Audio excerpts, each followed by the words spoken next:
certo? Bem-vindos a mais um episódio do nosso podcast Tricolor em Foco com Casarri, que é este que vos fala aqui. Como é que vocês estão? Tudo certo? Hoje o pessoal tá mais alegre, tá mais tranquilo, né?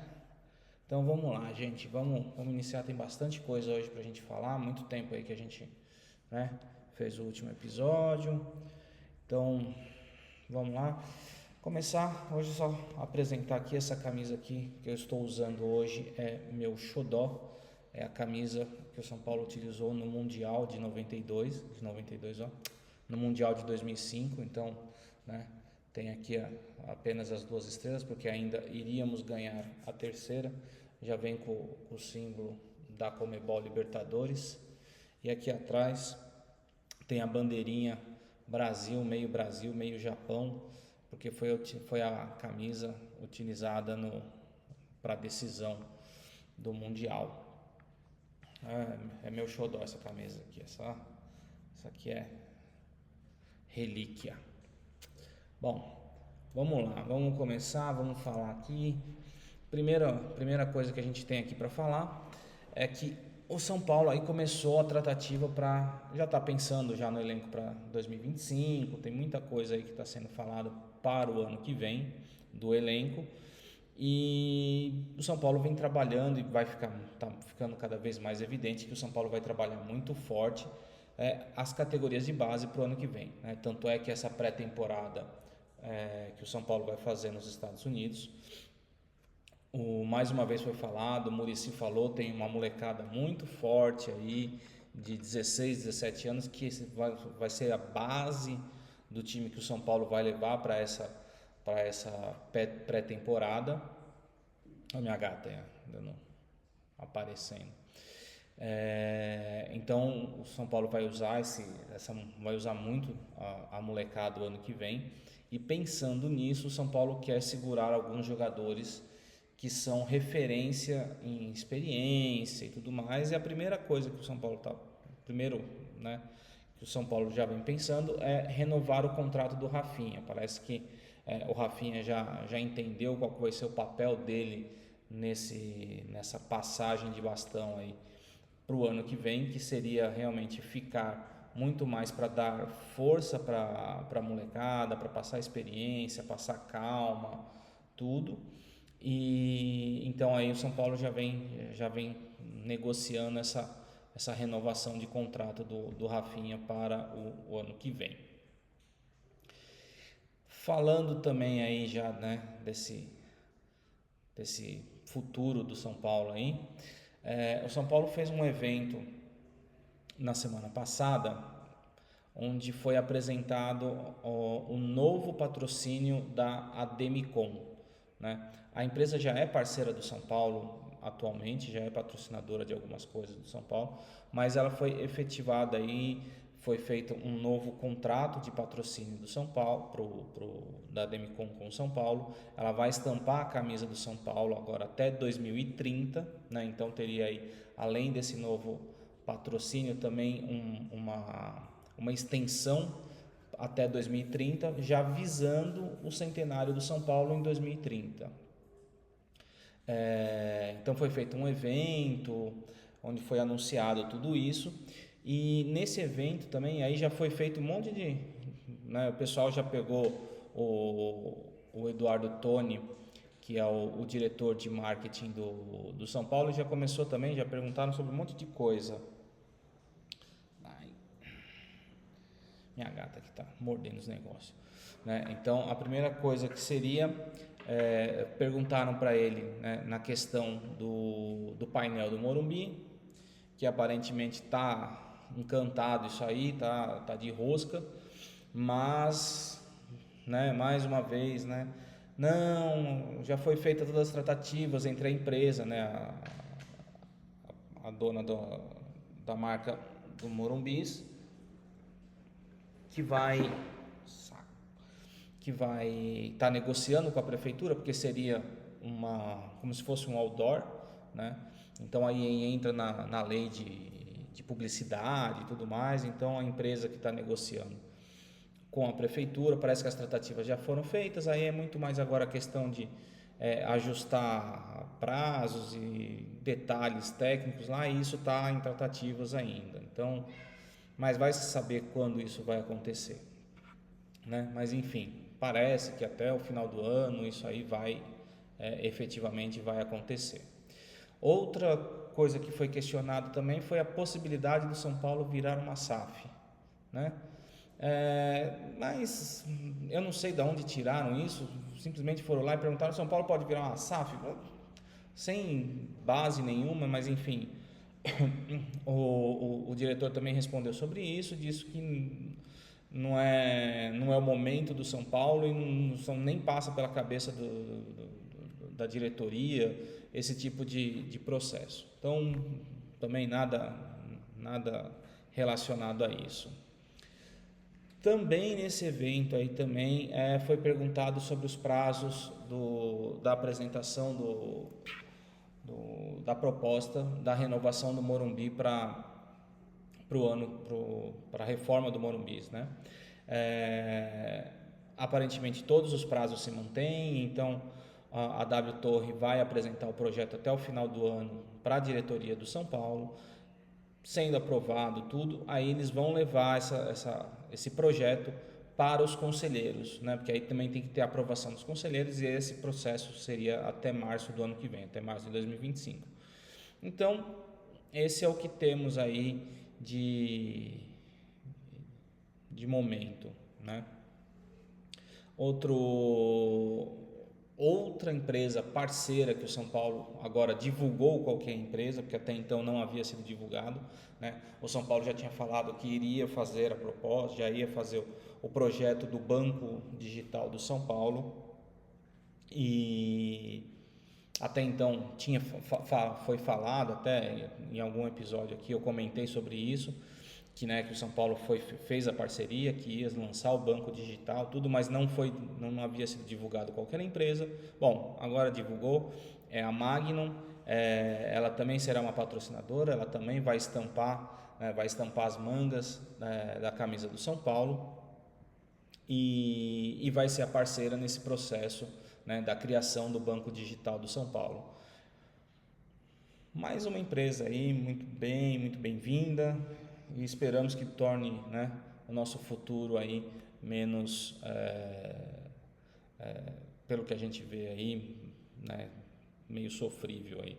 Mas enfim, seja bem-vinda a empresa, também a Demicon, e vamos lá, vamos que agora o projeto é visando aí 2030, né? É onde até o meio São Paulo deveria zerar suas dívidas, tudo baseado no processo. Parece que, né, em relação a isso, o nosso presidente vem trabalhando bastante, né, em ter patrocínio, em ter dinheiro alternativo relacionado a isso, porque, né, São Paulo vai ter que zerar as dívidas aí. Para zerar a dívida, recebe mais e gasta menos, né? Então, não é o que vem acontecendo há um bom tempo aí com São Paulo. Vamos lá, já falei da Magnum, então vamos ver aqui. E agora começa uma temporada muito chata, que é a temporada de especulação, né? Já falei alguma coisa aí sobre isso já no último episódio, e agora veio com força total, né? Muita especulação, muitos nomes que saem, muitos nomes que chegam, e aqui vão alguns deles. Por exemplo, na saída, né? Jogadores que podem sair. O William Gomes aparentemente recebeu sondagens aí do Newcastle. E aí, gente, é sondagem, não sei nem se é real, a gente não dá para verificar tudo, mas enfim, aparentemente o William Gomes recebeu sondagens do Newcastle. O Galopo parece ser de interesse da Fiorentina, Itália, e o Moreira parece interessar o Porto. O Moreira tem a questão do passaporte, assim, o Galopo também, né? De passaporte estrangeiro, se eu não me engano, acho que os dois têm. Acho que o Moreira é passaporte português e o Galopo é passaporte italiano. E isso interessa muito para os clubes da Europa, justamente para compor elenco, para que não ocupe cotas de de jogadores estrangeiros, né? Se o jogador tem passaporte europeu, durante a temporada, lá na inscrição dos campeonatos, esse jogador com passaporte europeu é inscrito com passaporte europeu, então ele não ocupa, aí no caso, cota de jogador estrangeiro, né? Que são sul-americanos. De saída, pelo que eu vi, foi isso, né? Eu acho que dessas aí a que mais me preocuparia seria em relação ao William Gomes. Me preocuparia assim no sentido de é um jogador que poderia render ainda no elenco do São Paulo, que a gente não tem visto mais jogar, aí não sei porquê, não se sabe porquê, ninguém diz porque que o moleque não voltou mais pro jogo desde o jogo contra o Botafogo. Mas pelo menos ele tem uma multa alta, então se for saindo, pelo menos o São Paulo receberia alguma grana, né? De chegadas, aí veio uma enxurrada, né? Aí veio nome que... Um dos nomes foi falado aí de um lateral direito do Curitiba, chamado Natanael.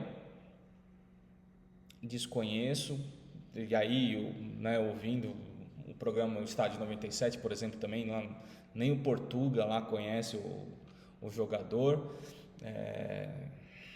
e visando, né, olhando a situação do Curitiba aí, que está só descendente, só um time ruim atrás de time ruim, a gente não tem aí grandes expectativas em relação a esse jogador, se virá também ou não, enfim. Assim que falaram da saída do Marcelo lá do Fluminense, já começaram a especular, porque o São Paulo precisa de lateral esquerdo, não sei o que, já começaram a falar do nome do Marcelo para ser contratado e não sei o que e tal. Pelo menos esse, né, o Júlio Casares desmentiu, disse que é um jogador de experiência e tal, aquele discursinho básico, né, de valorizar o jogador, mas não interessa. Até porque também, né, é um jogador caro, não viria aqui para receber 200 mil reais, né? Então, mas esse pelo menos já foi desmentido. O que se diz aí, né, que tem algo mais forte, é que o São Paulo estaria estudando uma troca com o Vitória. Essa troca envolveria o Luan, que hoje é jogador do São Paulo, está emprestado ao Vitória, pelo meia Mateuzinho, um jogador de vem fazendo um bom campeonato, né? Vem ajudando o Vitória nessa retomada aí, que está fugindo da zona do rebaixamento, numa retomada muito boa aí no segundo turno, agora nessa parte do segundo turno. E o Mateuzinho viria para o São Paulo, e o São Paulo deixaria o Luan em definitivo com o Vitória. Vejo com bons olhos. Se vai acontecer também, enfim, se é verdade também, mas enfim, essa aqui eu acredito que tenha algum fundo de verdade aí. De acordo com um setorista do São Paulo aí também, Rafael Emiliano, os empresários do Léo Fernandes, que é meia do Peñarol, pertence ao Toluca do México, mas atualmente está no elenco do Peñarol, né? Esse time que disputou a Libertadores aí, chegou até a semifinal, foi oferecido ao São Paulo, de acordo com o Rafael Emiliano e outros também, mas eu não estou generalizando aqui, estou falando de acordo com o Rafael Emiliano, porque foi onde eu consegui encontrar mais informações detalhadas aqui sobre o processo, né? Então esse tema teria sido direcionado, né? O jogador teria sido o histórico do jogador, claro, teria sido direcionado para o departamento de scout do São Paulo, ali, que vai verificar quantos passes ele dá, etc e tal, esse tipo de coisa, e que poderia dar o aval ou não para esse jogador. Um meia interessante, bom, fez uma boa campanha, como o time do Peñarol todo fez, eliminando o Flamengo até nas quartas de final. O grande problema, empecilho, tem dois, né?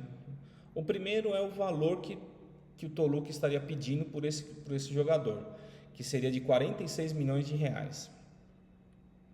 O segundo problema, e esse para mim até bom, aí tá parelho, né? É que parece que os empresários do Léo Fernandes estão oferecendo jogador para Deus e o mundo, para tudo quanto é clube, principalmente aqui no Brasil, que seria, né, a principal praça do futebol sul-americano.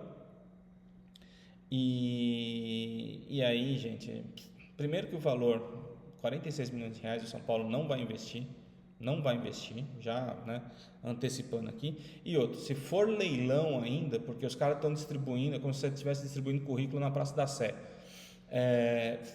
esquece, o São Paulo não vai entrar em leilão. No máximo, se o jogador interessar o São Paulo faz uma proposta. Se essa proposta não interessar, beleza, obrigado, até mais. E é isso que deve acontecer, tá?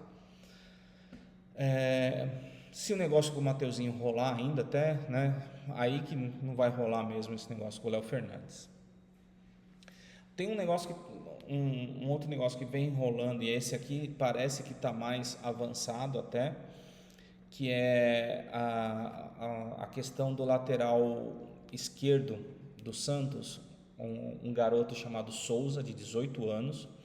Ele tem contrato até o meio do ano que vem com o Santos, e ele já poderia, então, a partir aí de dezembro, janeiro, assinar um pré-contrato.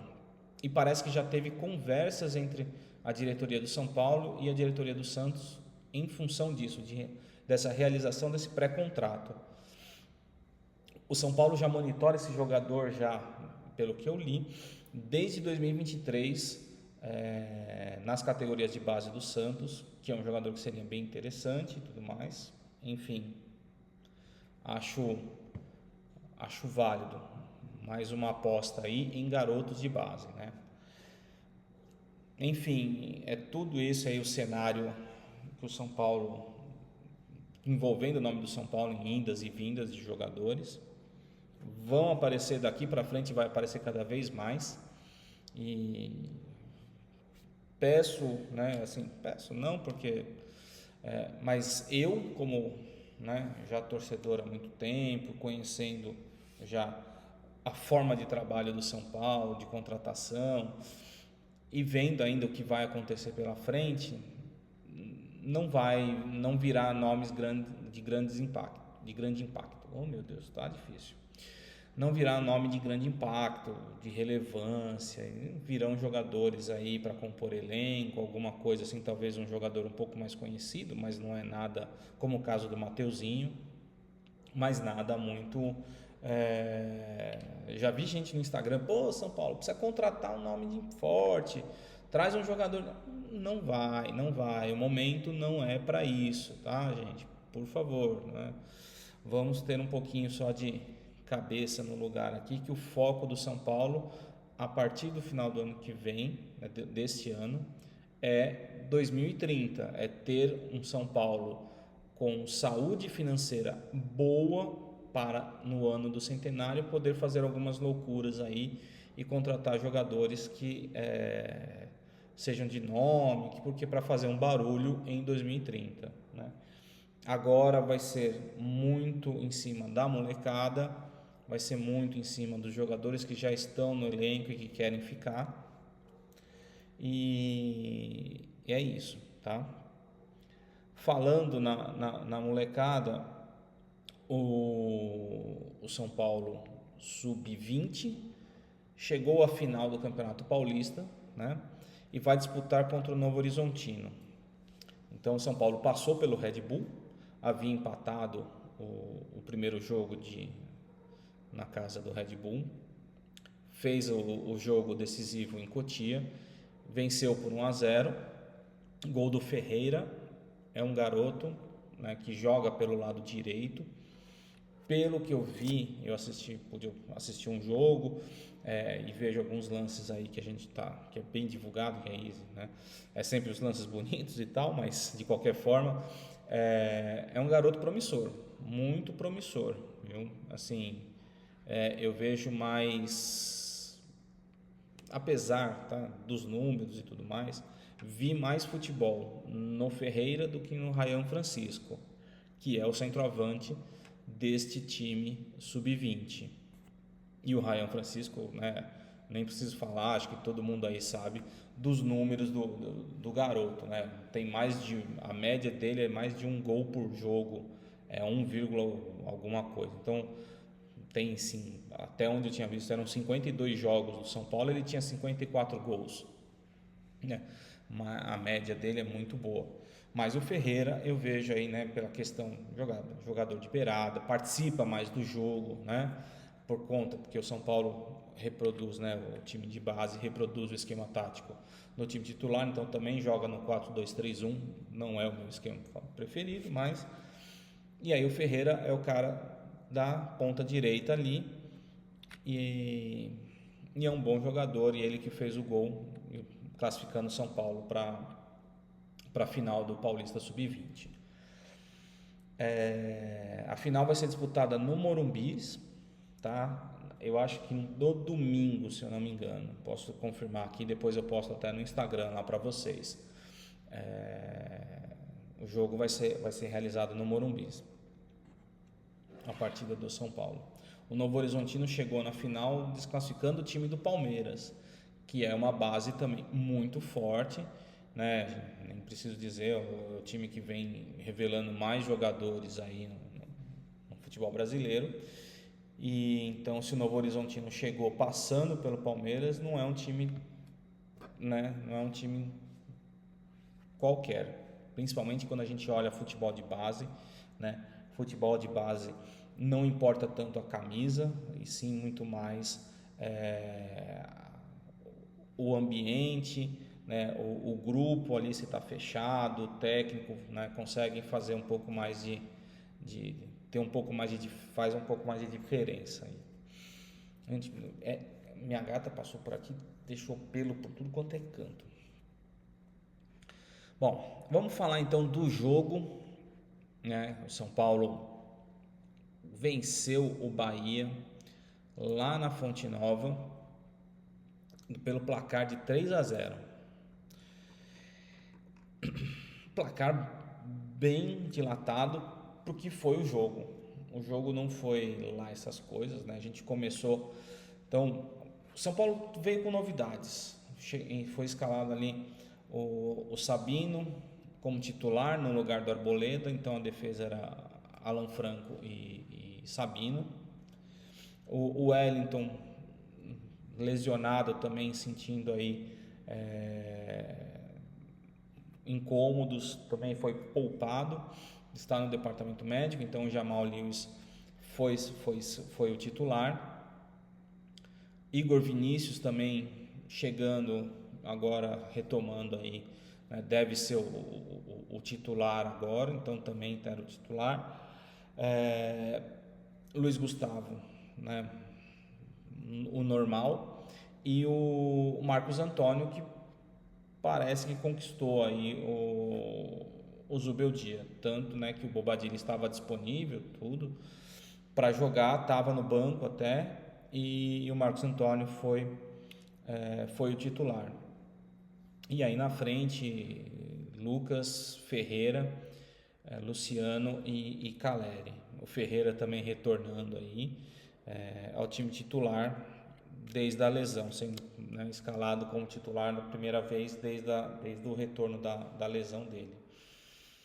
E bom, é um time que, se você pegar né, sem olhar assim, sem ver como foi o desempenho deles ontem, você diria que é o time que efetivamente é o time titular do São Paulo, tirando ali o Jamal Lewis, né? Que o Wellington provavelmente seria o jogador, e talvez aí, né, a defesa, eu reforço, né? Eu acho que quem entrar ali na defesa vai se sair bem. Arboleda, Alan Franco, Sabino, Ferrarese, o próprio Juan, que entrou, às vezes que entrou, foi bem. Então, um time, né, mais do que a gente viu em campo, não foi bem isso, né? O São Paulo sofreu muito os primeiros 20 minutos, só deu Bahia. O São Paulo conseguiu chutar uma bola no gol com o Luiz Gustavo, um chute fraco, mas pelo menos chutou. Teve jogo aí que o São Paulo só foi chutar no final do segundo tempo, né? Vídeo o jogo contra o Criciúma, por exemplo. E sofreu, né? O Bahia veio para cima. A fase do Bahia não é boa, né? O Rogério Ceni pressionado demais lá no Bahia, né? Um ato lamentável lá que os caras fizeram um boneco dele lá, um negócio idiota, como se o técnico fosse né, o problema de tudo.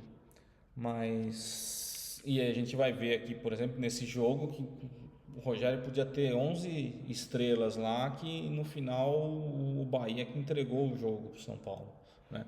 Porque né, o Bahia começa muito bem, forte, pressionando, marcando saída de bola, aquela coisa que a gente já está acostumado, a roteiro, né, de jogo com o São Paulo. O time vem, marca a saída de bola, dificulta o São Paulo, pressiona o São Paulo, não tem transição, não tem saída, não tem criatividade. Luciano, um roteiro básico dos jogos do São Paulo. E é claro que, né, o ritmo do Bahia nesses 20 minutos foram muito intensos. O São Paulo começa, e aí eu não sei se é mudança de postura no jogo ou foi o jogo que acabou se propondo nessa forma, os jogadores é que acabaram tomando esta atitude, né, ou se foi alguma coisa orquestrada ali pelo Zubeldia, que o São Paulo tentou fazer uma marcação, saída de bola lá na frente, quando nas poucas vezes em que o São Paulo conseguiu chegar ao ataque a partir ali dos 22, 23 minutos. E quando fez isso, né, na primeira o zagueiro quase entregou, teve um escanteio e tudo mais, a bola voltou e caiu na mão do goleiro, bola simples e tal. E o São Paulo, não é que o São Paulo começou ali e ficou posicionado para marcar a saída de bola, mas fez uma saída, né, um retorno para o seu campo um pouco mais lento, até porque o Bahia não se propôs a sair com tanta velocidade. Então, conforme o São Paulo começou a sair, o Luiz Gustavo, que estava ali para o cabeceio do escanteio, faz uma saída um pouco mais lenta, e aí o goleiro do Bahia, numa infelicidade, entrega a bola no pé do Luiz Gustavo, o goleiro fora do gol, lá no canto, tentou cruzar a bola, tudo errado, tudo errado. E aí que eu falo, por exemplo, né, que não adianta, né, o técnico armar um puto esquema, ter só estrela no time, se um jogador, por exemplo, tenta fazer uma saída de bola dessa e entrega no pé do jogador adversário. O Luiz Gustavo domina a bola, porque a bola vem no pé dele, assim, veio baixa, veio quase rente ali o chão, ali, quase rolando no chão, fraca.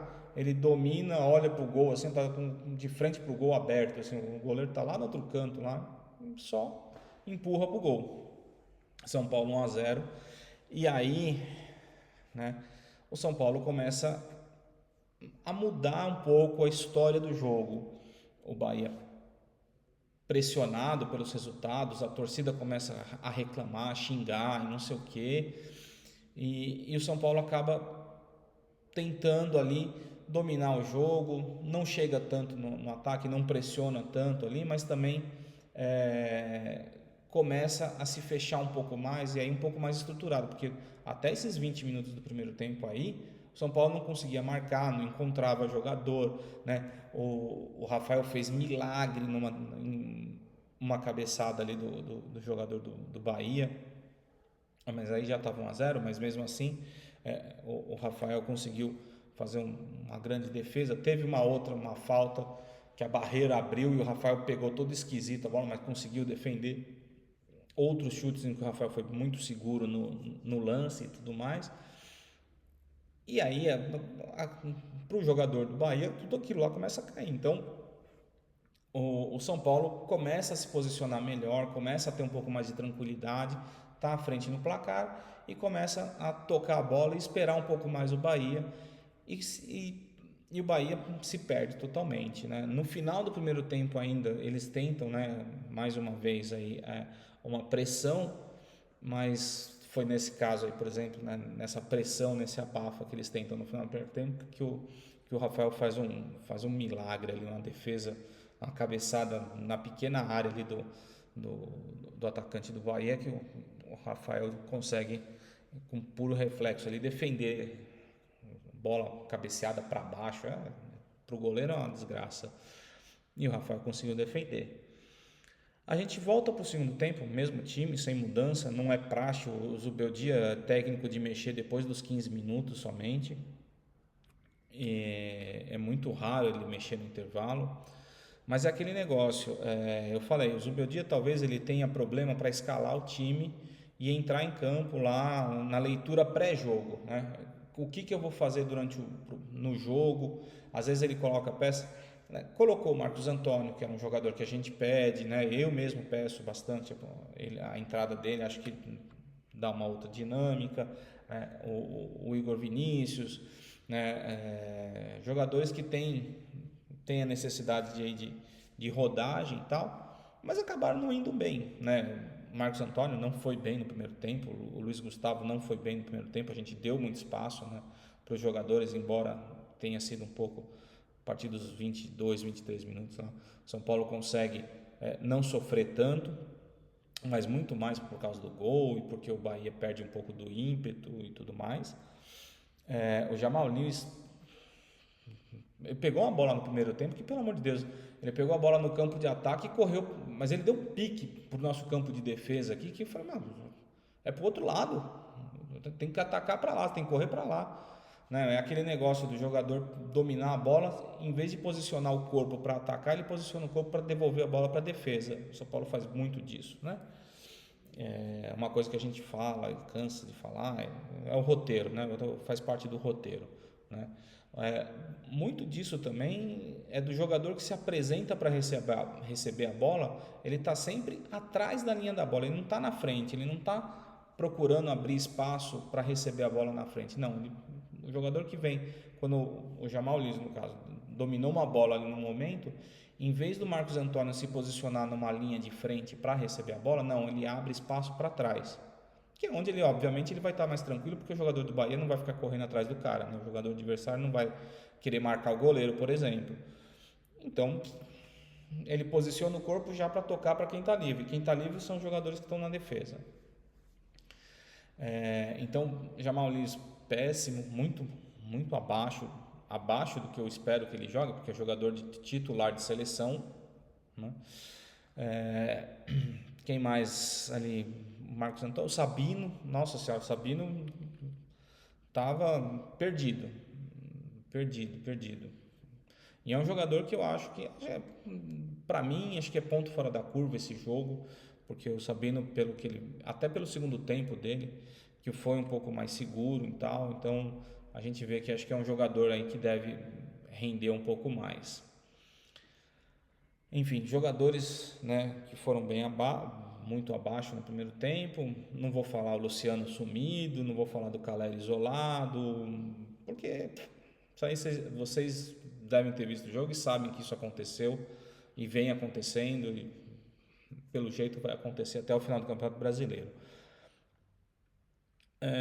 Bom, o segundo tempo começa, o Bahia tenta fazer uma pressão ali e tal, não sei o que, mas tá muito, acaba, acho que o fôlego acaba também, né? Então, mas o Sabino acaba recebendo o cartão amarelo no segundo tempo. O Marcos Antônio já tinha recebido no primeiro tempo, e acho que o Zubeldia, prevendo alguma coisa aqui, se propõe a fechar um pouco mais os espaços ali e soltar um pouco mais o time, né? Como ele propõe fazer isso? Ele muda o esquema do 4-2-3-1 para o 3-5-2. Então ele tira o Jamal Lewis, que estava mal, coloca o Arboleda, o Sabino passa a fazer um pouco mais, né, a defesa do lado esquerdo, e tira o Marcos Antônio, que está pendurado, e coloca o Lisiero, que é um jogador aí que tem uma dinâmica boa também, se precisar também consegue fechar esse lado esquerdo aqui, dando um pouco mais de cobertura para o Sabino, que, né, efetivamente ali ia fazer esse lado esquerdo. E aí o São Paulo consegue dominar o jogo a partir daí. Então, a partir dos 15 minutos, 16 minutos, acho que foi quando aconteceu essas duas substituições, porque o São Paulo, ele até sofre em alguns momentos com pressão e tudo mais, mas os jogadores estão posicionados, é uma coisa um pouco mais diferente do primeiro tempo, em que o jogador conseguia concluir, né? Os jogadores do Bahia, quando chutavam, batia, o jogador do São Paulo estava sempre dividindo a bola, né, tava, né, no lance, poucas bolas chegaram no Rafael no segundo tempo, diferente do primeiro tempo, que, né, ele foi mais exigido. E nesse esquema aí, o São Paulo acaba encontrando o segundo gol, né? Em um lance na ponta esquerda lá, o Caleri divide a bola com o jogador do Bahia, consegue retomar a bola, o Lucas encosta, o Caleri toca pro Lucas, o Lucas acha o Luciano dentro da área, né, fazendo entrando na área, pisando na área, coisa que o Luciano tem que fazer. E aí o Luciano no domínio ele tenta adiantar para poder bater, divide com o zagueiro e a bola sobra limpa para o Rato, que havia entrado pouco tempo antes no lugar do Ferreira, que já estava cansado. E aí o São Paulo 2-0, né? O Bahia vai abaixo, despenca, né? Tudo que foi conversado, tudo que foi tentado, não sei o quê.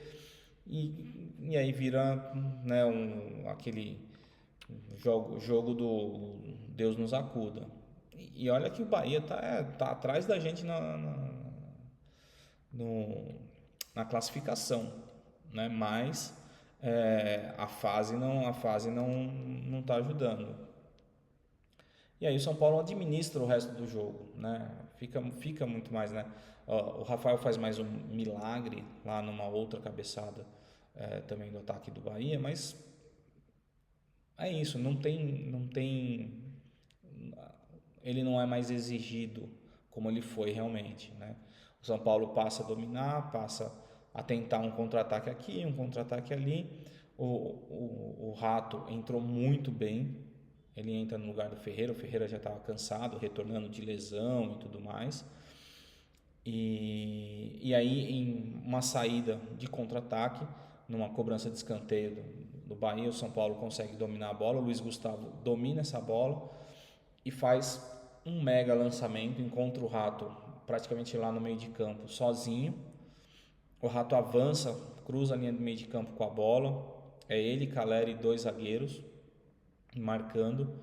O Caleri abre, né, para a chegada de alguém pelo meio e o Lucas é quem vem. Então o Rato leva a bola até a entrada da área e simplesmente rola para o jogador que vem de trás nesse espaço que o Caleri abriu.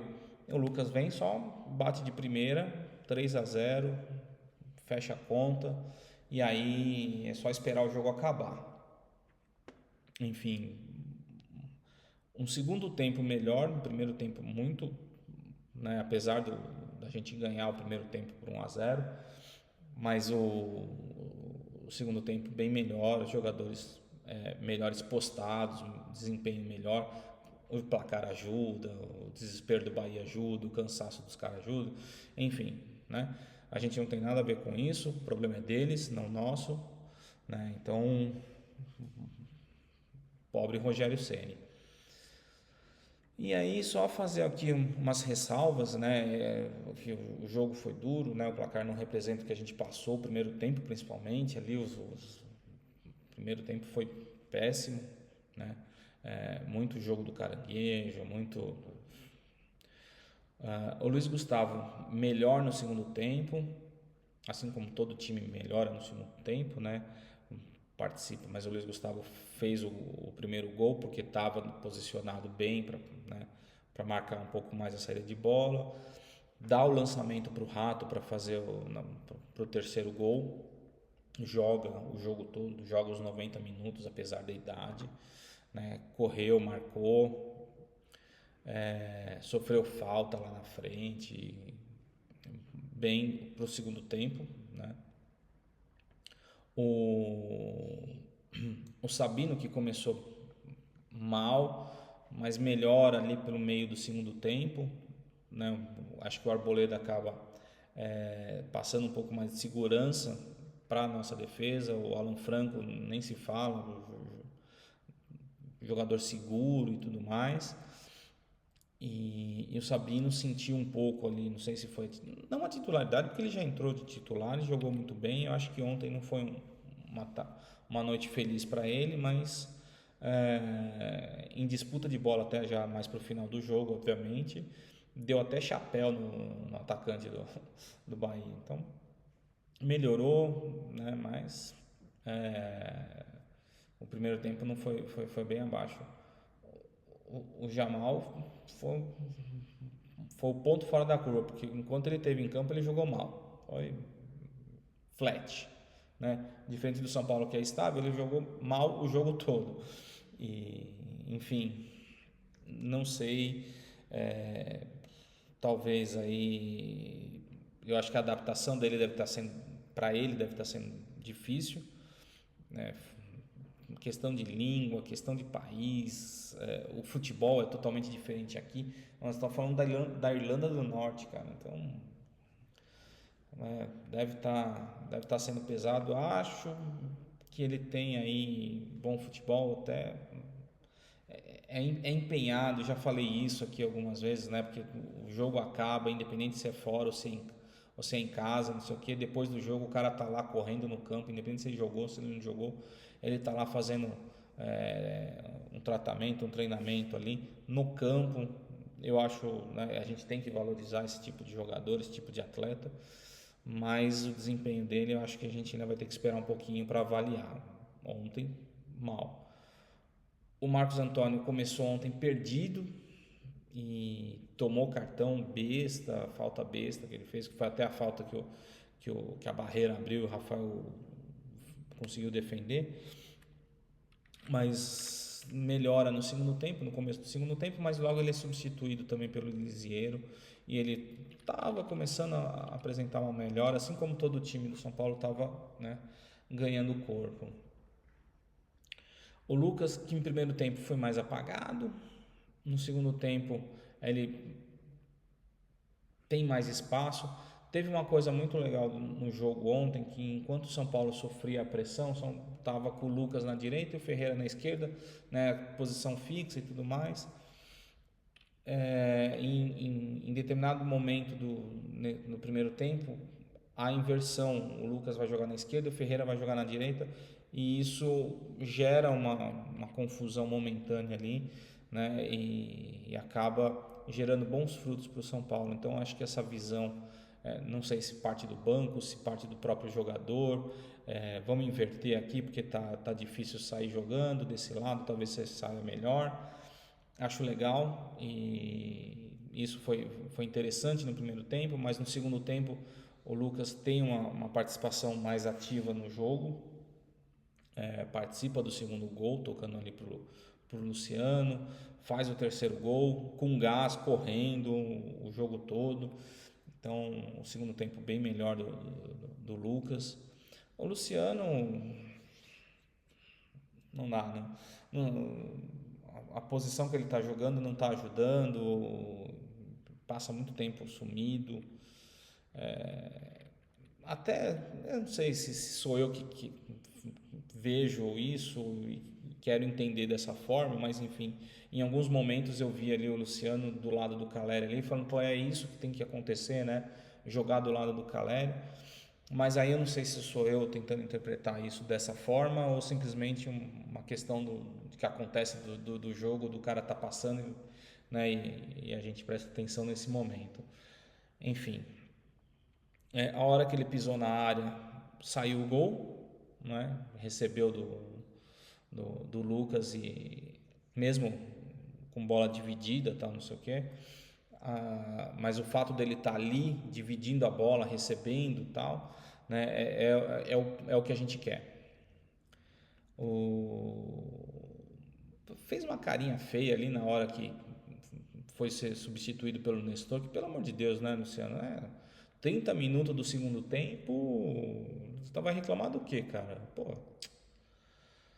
Mas enfim, saiu, né? Mas saiu sem maiores, espero que sem maiores problemas.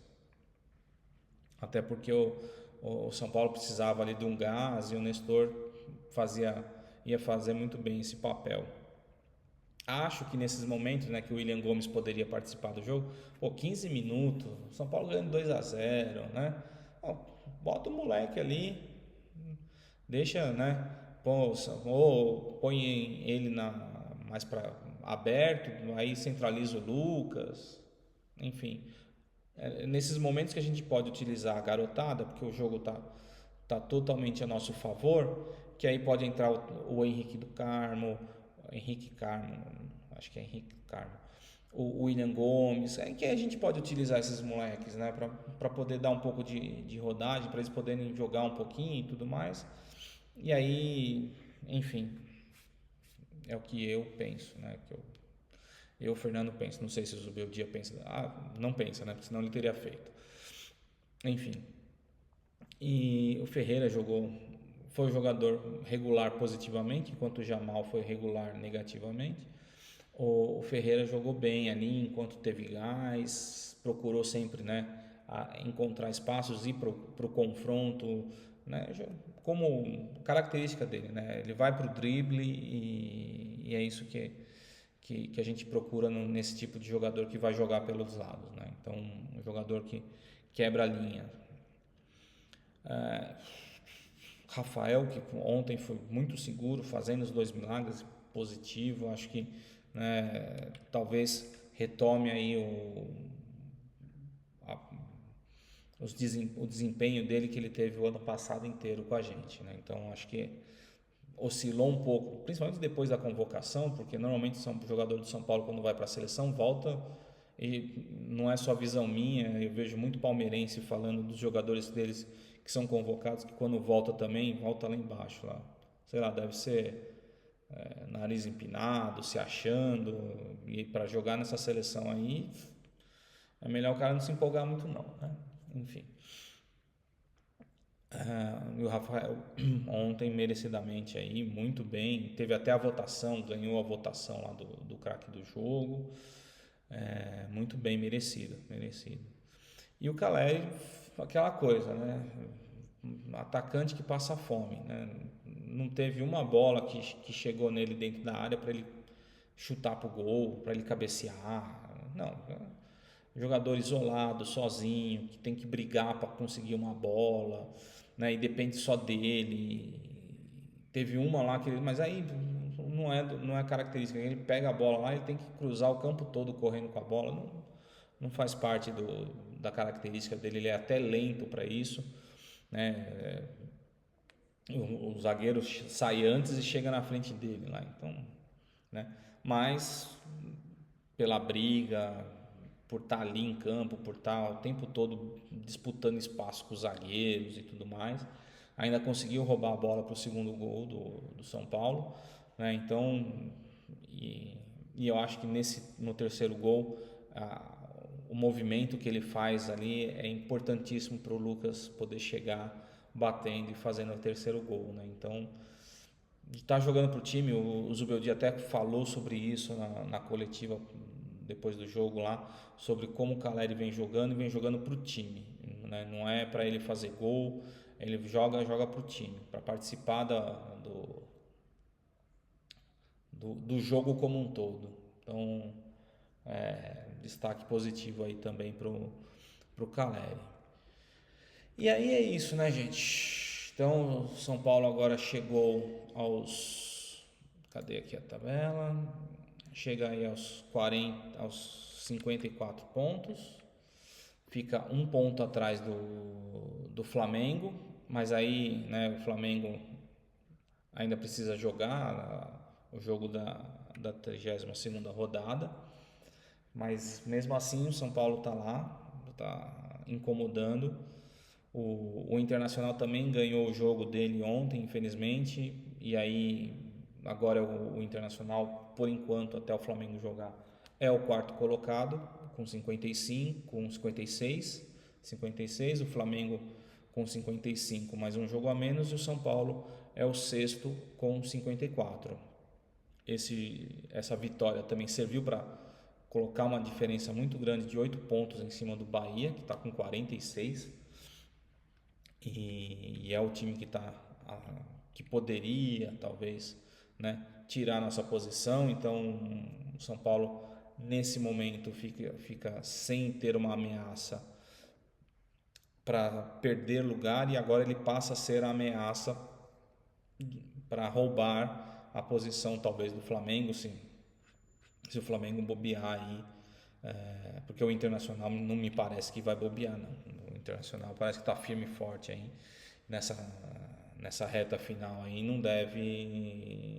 não deve perder. O Flamengo já é um time que oscila um pouco mais no campeonato e tem decisão de Copa do Brasil aí pela frente, então talvez possa querer poupar jogador, esse tipo de coisa. E aí, né, isso pode favorecer a gente no Campeonato Brasileiro. Bom, é isso. O próximo jogo do São Paulo é contra o Atlético Paranaense no Morumbi, sábado, dia 9, às 9 horas da noite. Saudades de jogar no Morumbi, faz tempo que o São Paulo não joga. E finalmente vamos voltar a jogar ali na nossa casa. Beleza, gente? Certo? E aí a gente se fala então aí Aí eu faço na segunda-feira o episódio, ou posto na segunda-feira. Vamos ver aí. Beleza? Fechado, gente. Obrigado e até a próxima.